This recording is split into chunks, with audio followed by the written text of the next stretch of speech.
We were actually the first approved and credited with being a first of a kind model by New York State OASAS.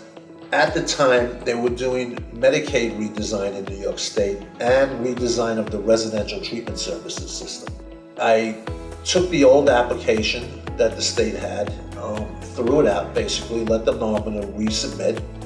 And I worked for the first few months on my new assignment as executive director to work on this project to make sure that our behavioral health care, our addiction services, and co-occurring mental health services was done in a way that was trendy, cutting edge, made sense, it was person-centered, trauma-informed, and more importantly, would change the culture of the way that people operated, the way they treated the clients, and the way they were treated themselves by their supervisors.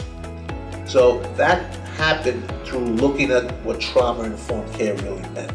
True person-centered care at a time when that was just starting to be the norm in the field. People were just starting to talk about this. We'd combine that with different levels of residential and outpatient and aftercare, community-based services. We integrated peers into the system, which is something else that was brand new at the time. We did a lot of work on really developing what we call a recovery-oriented system of care, where the community itself is involved.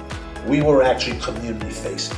Again, trauma-informed, person-centered, even our pharmacology and medication-assisted treatment, we tried different approaches. We worked together as a team, cross-systems collaboration, one of the first really evident systems of that.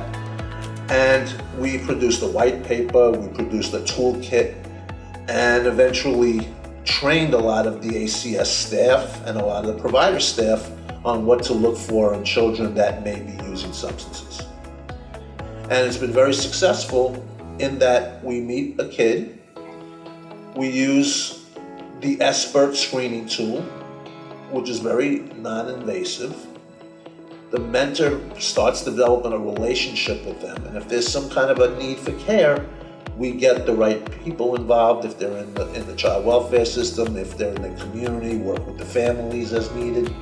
And at the end of the day, we're helping kids break those gaps. We actually, to work on stigma, we actually even changed the title of the position from Youth Recovery Mentor to Youth Wellness Mentor. What I've seen is that we've got an amazing group of peer mentors, youth mentors. We were truly a community center. We invited the community in to be part of the process and planning. We did focus groups, we did pilot groups. We actually developed the whole program and group model around what the needs of the clients were.